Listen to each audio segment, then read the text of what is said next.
Hello and welcome to hospital and doctors podcast. मैं हूं आपका होस्ट डॉक्टर अश्विनी कुमार सचदेवा और आज हम जो टॉपिक पर डिस्कशन करने वाले हैं वो एक बहुत ही आम समस्या है, लेकिन ये समस्या किसी भी वर्ग के इंसान में हो सकती है, चाहे बच्चे, बूढ़े या महिलाएं। आज हम डिस्कशन करने वाले हैं अनीमिया के ऊपर, यानी आम भाषा में बोलें तो खून की कमी।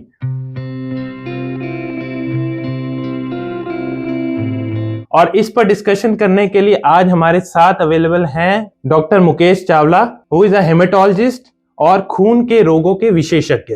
डॉक्टर मुकेश, आपका शो पे स्वागत है। Thank you so much doctor Ashwini. तो डॉक्टर मुकेश, अनीमिया एक बहुत ही कॉमन प्रॉब्लम है इंडिया में भी, वर्ल्ड वाइड। तो हमारे दर्शकों को बताइए कि अनीमिया क्या है।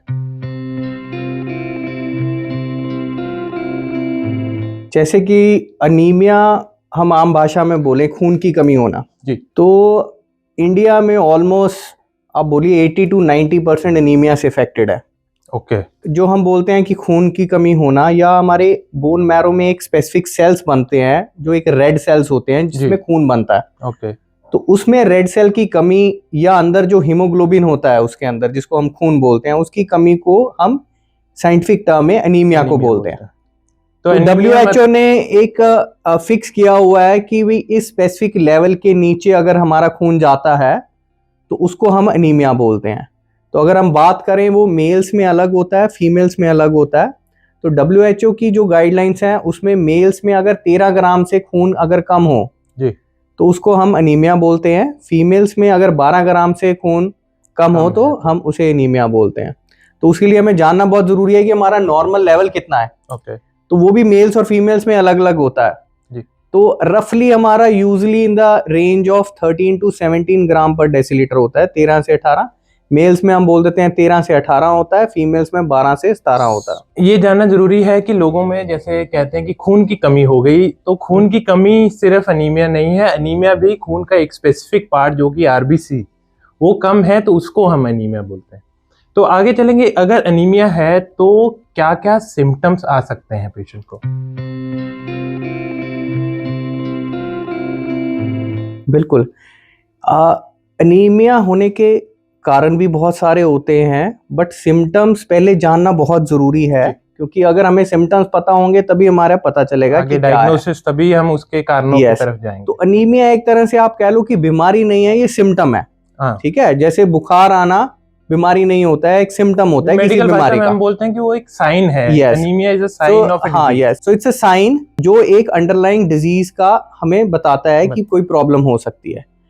तो बोन मैरो में हमारे काफी तरह के सेल्स होते हैं, जैसे आरबीसीज होते हैं जो खून बनाते हैं, एक डब्ल्यूबीसीज होते हैं, एक इन्फेक्शन जो इन्फेक्शन से लड़ते हैं, एक प्लेटलेट्स होते हैं जिसको हम अपनी लैंग्वेज में सेल बोल देते हैं कि सेल कम होंगे या डेंगू में होते हैं, तो वो ब्लीडिंग को प्रिवेंट करते हैं, प्लेटलेट कम हो जाते हैं। तो आरबीसीज का मेन काम होता है खून बनाना। तो खून की कमी होने से हमें काफी सारे सिम्टम्स आते हैं, वो डिपेंड करता है कि सिवियरिटी कितनी है। तो पहले जो हमने नॉर्मल लेवल से हमने बात की है, उससे हमारा खून कितना कम है, तो उसको हम बोलते हैं सिवियरिटी ऑफ अनीमिया।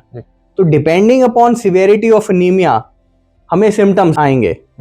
ठीक है, तो जैसे हम बात करते हैं तो हमने डिवाइड किया हुआ है कि ये माइल्ड सिम्टम है, सिवियरिटी है, मॉडरेट है या सिवियर है। तो ये एक बहुत आर्बिट्री क्लासिफिकेशन है, ऐसा नहीं है कि इतने पे ही होगा या उतने पे ही ऐसे सिम्टम्स आने शुरू होंगे। तो मोटा अगर हम बात करें 9 से अगर ऊपर हो, 9 से 12 या 13 नॉर्मल रेंज तक जो है, उसको हम माइल्ड अनीमिया बोल देते हैं।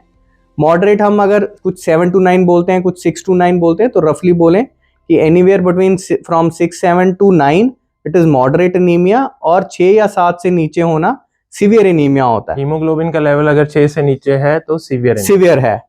तो जितनी सिवियरिटी होगी उतने हमारे सिम्टम्स ज्यादा होंगे। तो अगर हम सिम्टम्स में बात करें तो बहुत जो कॉमन कारण हैं, जो सिम्टम्स होते हैं पेशेंट्स में, तो वो ये होता है कि थकावट होना।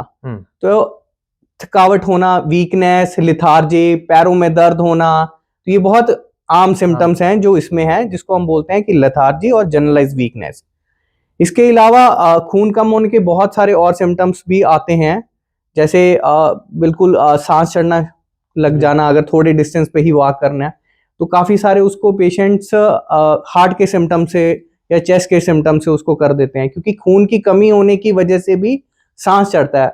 इंसान अपनी की जो नॉर्मल एक्टिविटी है वो नहीं कर पाते हैं। तो जैसे मैंने बताया कि सिवियरिटी कितनी है उसके हिसाब से उतने ही सिम्टम ज्यादा होंगे।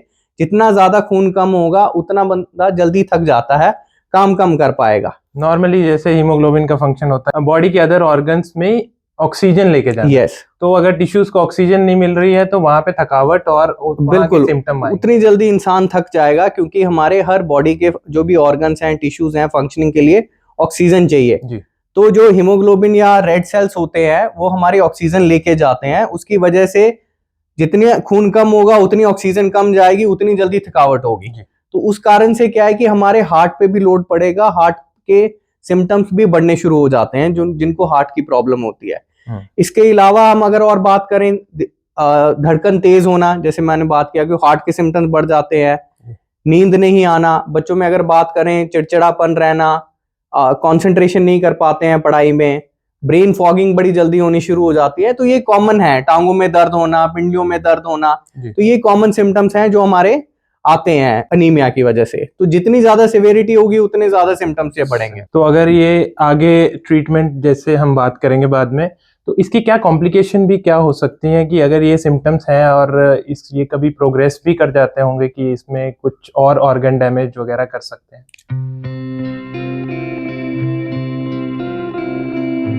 यस, जैसे मैंने बात किया कि सबसे ज्यादा क्योंकि हार्ट पे हमारा लोड पड़ता है सबसे ज्यादा, क्योंकि एनीमिया के सिम्टम्स होने के कारण, जैसे हमने बताया कि हार्ट हमारा जो है वो काम करता है कि ब्लड को पुश करने के लिए, ताकि पूरी बॉडी के टिश्यूज ऑर्गन्स को ऑक्सीजन मिल सके। तो जितना ज्यादा खून कम होगा, जैसे हमने बात की कि सिवियरिटी होगी, जितनी ज्यादा सिवियरिटी होगी उतनी ऑक्सीजन कम जाएगी हमारी बॉडी को, उतना ही हमारे हार्ट पे लोड पड़ेगा, क्योंकि उसको ज्यादा काम करना है कि बॉडी में ज्यादा ब्लड पुश किया जाए ताकि ज्यादा ऑक्सीजन जा सके। हार्ट के सिम्टम्स आ सकते हैं, यस, पैल्पिटेशन और हार्ट अटैक आने की भी। यस, उसमें इवन हार्ट फेलियर में भी जा सकता है, क्योंकि हार्ट को ज्यादा पंपिंग करनी पड़ती है।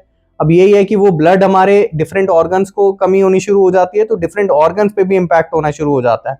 जैसे ब्रेन को अगर ऑक्सीजन सप्लाई या ब्लड सप्लाई ना जाए जी, तो कई बार चक्कर आ जाते हैं, इंसान बेहोश भी हो जाता है, जिसको हम मेडिकल टर्म में प्री सिनकपे या सिनकपे भी बोलते हैं। और इसके अलावा भी जैसे बच्चों में भी अगर उनकी एनीमिक है तो उनकी ग्रोथ में भी बच्चों में अगर हम बात करें उनकी, देखो खून कम होगा तो ग्रोथ डेवलपमेंट बहुत रिस्ट्रिक्टेड हो जाती है।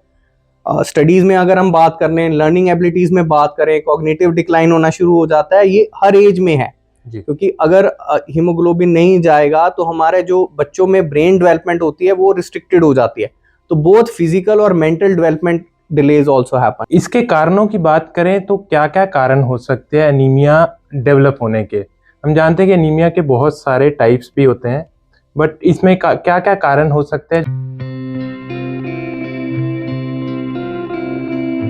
जैसे हमने बात की कि एनीमिया एक साइन है, तो उसका अंडरलाइंग डिजीज क्या है ये भी डायग्नोस करना बहुत जरूरी है। तो उसके लिए हमें जांच करना पड़ता है कि भाई एनीमिया हुआ किस कारण से है। तो ब्रॉडली हम उसको डिफाइन करें कि भाई मेजरली 3 कारण होते हैं कि अंदर से खून या तो सही ढंग से बन नहीं रहा है, तो उसको बोलते हैं कि हाइपोप्रोलिफरेटिव एनीमियाज बोलते हैं या अंडर प्रोडक्शन बोलते हैं। तो जो हमारा खून होता है, ब्लड होता है, वो हमारी जो बोन्स होती हैं उसके अंदर एक बोन मैरो होता है, वहां पे प्रोडक्शन होता है। जो मैंने अभी सेल्स बताई, even RBCs, white blood cells और प्लेटलेट्स वहां बनते हैं।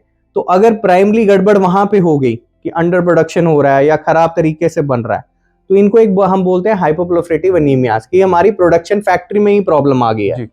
दूसरा होता है कि बन तो ठीक रहा है पर बाहर जाके टूट रहा है, तो उसको हम बोलते हैं हेमोलिटिक एनीमियाज। तो ये एक सेकंड कारण हो जाता है ब्रॉडली कि हेमोलिटिक एनीमियाज, की बन ठीक रहा है बट टूटना शुरू हो गया है। नॉर्मल एज उसकी 120 डेज जैसे आरबीसीज की होती है, बट वो अगर 120 डेज से पहले डिस्ट्रॉय हो रहा है किसी कारणों से, तो उसको हम हेमोलिटिक एनीमिया बोलते हैं। तीसरा है खून कम होने का कारण, जो बहुत एक कॉमन कारण होता है, ब्लीडिंग लॉस, मतलब या लॉस होना किसी से कि अंदर ब्लीडिंग हो रही है, गट से ब्लीडिंग हो रही है या कहीं और से ब्लीडिंग हो रही है या मेंस्ट्रुअल ब्लीडिंग हो रही है। तो दैट इज वन रीजन, जो ब्लीडिंग का एक कारण होता है, उसकी वजह से भी खून कम हो जाता है। तो दैट इज ब्लीडिंग और loss of blood is another reason. तो ये मोटे मोटे हम 3 कारण हैं, इसमें अलग अलग डिफरेंट रीजंस हैं कि भी क्या क्या रीजन हो सकते हैं, वो हमें देखना जरूरी होता है। ब्लीडिंग में अगर हम जाएं तो हो सकता है कि जैसे फिजियोलॉजिकल ब्लीड होता है फीमेल्स में, हमारा मेंस्ट्रुअल ब्लीड हो रहा होता है, that is a normal periods के टाइम पे पीरियड्स के टाइम पे नॉर्मली वो सबसे कॉमन रीजन भी है एनीमिया होने का इंडिया में, जैसे कि फीमेल्स में मेंस्ट्रुअल ब्लीडिंग और पीरियड्स के दौरान होने वाली उसमें ब्लीडिंग। 2 कारण एक साथ हो जाते हैं, एक तो हमारा ब्लड लॉस वैसे हो रहा है, दूसरा क्योंकि ब्लीडिंग होने की वजह से काफी आयरन डेफिशिएंसी हो जाती है, क्योंकि that is one way to lose iron from the body. तो आयरन एक हमारा कंपोनेंट है जो खून बनाने के लिए चाहिए होता है, तो एक ब्लीडिंग भी हो रहा है और आयरन की कमी भी हो रहा है, तो it is a one very common cause in Indian setting of anaemia in our setting. और इसके अलावा और ब्लीडिंग होती है, जैसे अंदर गट से ब्लीडिंग हो रही है, कोई अल्सर हो जाते हैं, कोई डायवर्टिकुलर बन जाते हैं, या कोई अंदर ग्रोथ है, ट्यूमर है, तो एक हमारा अंदर से ब्लीडिंग हो, हाँ कैंसर वाले कारण हो गए, अंदर से ब्लीडिंग हो रही है। इसके अलावा कोई और रीजन है, इसके साथ एसोसिएटेड रीजंस भी हो सकते हैं। खून ब्लीडिंग होने का कारण दूसरा भी हो सकता है कि जैसे प्लेटलेट का कम होना, तो प्लेटलेट कम होने की वजह से भी ब्लीडिंग होने का रिस्क बढ़ जाता है, तो उससे भी खून कम हो जाता है जी। तो हमें उसके साथ देखना है कि सिर्फ हीमोग्लोबिन कम है या साथ में प्लेटलेट भी कम तो नहीं है। तो ये एक हमारे ग्रुप हो गया कि भाई ब्लीडिंग एक कारण तो नहीं है खून कम होने का। तो डिफरेंट एज ग्रुप के हिसाब से हम देखते हैं कि भाई उनमें कोई ब्लीडिंग का रिस्क फैक्टर तो नहीं है। तो इसके अलावा जो दूसरा कारण हमने देखा कि हिमोलिटिक एनीमिया, उसमें भी अलग अलग कारण होते हैं कि बॉडी में कोई एंटीबॉडीज तो नहीं बन रही हैं जो खून तोड़ रहा है, या अंदर से कोई एंजाइम्स की डेफिशिएंसी है, या कुछ ऐसा हमारे बॉडी में एंजाइम्स हो गए या कुछ ऐसा जिसमें डेफिशिएंसी होने की वजह से, जो हमने बात की कि जो आरबीसीज का नॉर्मल लाइफ स्पैन होता है 120, अगर उससे कम हो जाए 120 डेज से, तो उसको हम बोल देते हैं कि हेमोलिसिस हो रहा है, कि ब्लड टूट रहा है। तो बहुत सारे कारण हो जाते हैं, उसमें हमें 1 बाय 1 देखना पड़ता है कि भाई अगर खून टूट रहा है तो उसका एक रीजन क्या है, different kinds of haemolytic anaemias are there, तो उसको डायग्नोज करके उनका ट्रीटमेंट करना पड़ता है। उसके अलावा जो सबसे पहले हमने बात की कि हाइपोप्रोलिफरेटिव एनीमियाज की बोन मैरो में ही प्रोडक्शन, हमारी जो फैक्ट्री में ही प्रॉब्लम है, वो सबसे कॉमन कारण है। This is one of the most common reason जो हमारे इंडिया में है, कि अंदर हमारे फैक्ट्री में ही प्रॉब्लम होती है, कि अंदर से बनने में प्रॉब्लम हो रही है, बोन मैरो में से ब्लड बन ही नहीं पा रहा। यस, तो उसमें बहुत सारे कारण होते हैं, जैसे ज्यादातर जो सबसे कॉमन है उसमें भी अगर हम बात करें न्यूट्रिशनल एनीमियाज, जैसे खून बनाने के लिए हमें जैसे बहुत सारे न्यूट्रिशनल फैक्टर्स चाहिए होते हैं, जैसे आयरन हो गया, B12 हो गया, फॉलिक एसिड हो गया, इसके अलावा कुछ और मिनरल्स ट्रेस एलिमेंट्स भी होते हैं जो चाहिए होते हैं। तो ये एक कॉमन कारण है हमारे इंडिया में iron deficiency anaemia, megaloblastic anaemia, जिसमें हमारी न्यूट्रिशनल डेफिशिएंसीज हो जाती हैं। इसके अलावा दूसरा रीजन होता है कि भाई अंदर बोन मैरो में कुछ गड़बड़ी होगी, लाइक कैंसर्स की बात करें हम, कि भाई कुछ इन्फिल्ट्रेशन हो गया है किसी चीज से, या ब्लड कैंसर बनना शुरू हो गया, कि अंदर से अब नॉर्मल सेल्स नहीं बन रहे हैं, कैंसर बन रहे हैं, तो वो भी एक अनदर फैक्टर हो जाता है कि अंदर हमारा फैक्ट्री में प्रॉब्लम हो गया कि अंदर से नॉर्मल ब्लड नहीं बन रहा।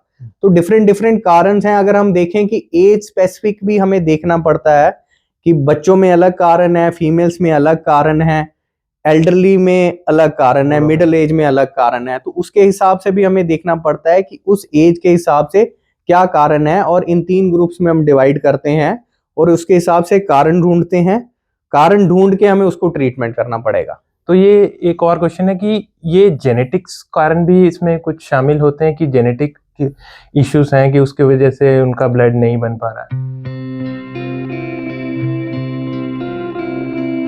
क्योंकि जैसे हमने बात की, जेनेटिक वाले बहुत रेयर कारण होते हैं, मोस्टली जैसे हमने बताया कि न्यूट्रिशनल कारण जो होता है हमारा सबसे कॉमन है।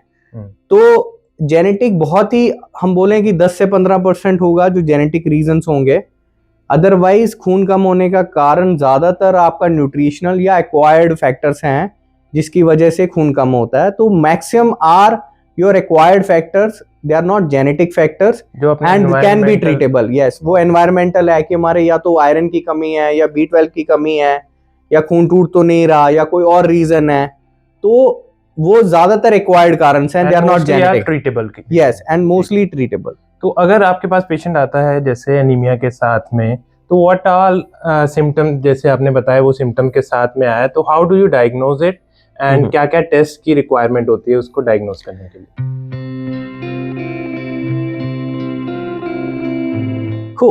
हमारे पास काफ़ी पेशेंट्स आते हैं जिनके ज़्यादातर ऐसे सिम्टम्स होते हैं। तो mostly with the availability of all the test, आजकल काफ़ी सारे टेस्ट अवेलेबल हैं, पेरिफेरल पे भी होने लग गए हैं। तो मोस्टली टेस्ट सबने कराए होते हैं जब तक हमारे पास पहुंचते हैं। तो there are very basic test to start with. सबसे पहले हमने देखना है कि खून की कमी जो होती है, तो उसके लिए होता है HB, उस हीमोग्लोबिन लेवल को देखने के लिए, जैसे मैंने बात की। तो उसमें हम टेस्ट स्टार्ट करते हैं, जैसे हम करते हैं CBC, अकेला HB लेवल नहीं करते हैं। तो that is a complete blood count. उसमें रेड सेल के भी नंबर भी आता है और बहुत सारी इंडिसेस होते हैं जिससे हमें आइडिया हो जाता है कि भी क्या कारण है। इसके अलावा कुछ और ब्लड के टेस्ट होते हैं, जैसे हम करते हैं रेटिकुलोसाइट काउंट होता है, PBF होता है, पेरिफेरल ब्लड फिल्म। उसमें हमने देखना होता है कि रेड सेल्स की शेप क्या है, साइज कैसा है, मॉर्फोलॉजी क्या है। उससे हमें काफ़ी आइडिया होने लग जाता है कि भाई ये किस तरफ इसका डायग्नोसिस जा रहा है। अगर छोटे हैं, कम उनमें ब्लड है, जिनको हम बोलते हैं माइक्रोसिटिक हाइपोक्रोमिक, तो वो हमारा जाता है कि आयरन डेफिशिएंसी एनीमिया की तरफ तो नहीं जा रहा, कोई थैलेसीमिया तो नहीं है। थैलेसीमिया इज वन जो हमने अभी बात की, एक जेनेटिक कारण हो सकता है। इसके अलावा अगर बड़े साइज के सेल हैं, खून उनमें ज्यादा है, तो हम उनको बोल देते हैं मैक्रोसिटिक, लार्ज साइज के सेल्स हैं जी। तो उनका कारण ज्यादातर मेगैलोब्लास्टिक एनीमिया होता है, B12 डेफिशिएंसी होता है। तो ब्लड टेस्ट से हमें थोड़ा सा आइडिया हो जाता है कि क्या रीजन है ये एनीमिया डेवलप करने का, और उस हिसाब से हम आगे ट्रीटमेंट प्लान करते हैं। राइट। तो उसके हिसाब से हमें जैसे लगता है हम ये स्पेशल टेस्ट ऑर्डर करते हैं। जैसे अगर न्यूट्रिशनल हम सोच रहे हैं तो आयरन प्रोफाइल करा सकते हैं। उसमें आयरन के सारे इंडिसेस होते हैं। आजकल हम B12 लेवल और फॉलेट लेवल्स भी करने लग गए हैं। इसके अलावा हम थैलेसीमिया का टेस्ट करते हैं, जैसे HB इलेक्ट्रोफोरेसिस या HPLC होता है, वो करते हैं हम। ओके। और बोन मैरो की भी रिक्वायरमेंट कभी कभार आपको पड़ती है? अगर बोन मैरो, हम जैसे मैंने बोला कि अगर हमें लग रहा है कि ये हमारा फैक्ट्री में प्रॉब्लम है, कि बोन मैरो से बनना ही बंद हो गया है, उन केसेस में when we have ruled out कि हमें न्यूट्रिशनल कारण नहीं है, न्यूट्रिशनल तो बाहर से डेफिशिएंसी की वजह से ही हमें लग रहा है आयरन नहीं है, नॉर्मल है, B12 नॉर्मल है। तो अगर हमें लग रहा है कि it is a hypoproliferative anemia, कि हमारा बोन मैरो में प्रॉब्लम है except your nutritional factor deficiencies, तो उस केस में हम बोन मैरो को सोचेंगे। That is also very age specific, कि हमें हमारा अंडरलाइंग डायग्नोसिस हम क्या सोच रहे हैं, कि उसमें हम कोई कैंसर की प्रॉब्लम तो नहीं है, या कोई अंदर से बनने में प्रॉब्लम है, जैसे कुछ एल्डरली में माइलोडिस्प्लास्टिक सिंड्रोम होता है, या बच्चों में या बड़ों में एप्लास्टिक एनीमिया होता है कि बोन मैरो काम ही करना बंद हो गया, तो उन केसेस में हमें बोन मैरो करना पड़ता है। तो आगे हम बात करेंगे ट्रीटमेंट की, और ट्रीटमेंट की कि अगर जो कारण आता है हमारे को इन्वेस्टिगेशन में, जो अब रीजन आया है एनीमिया होने का, तो what is the treatment plan for those kind of anaemia? Yes.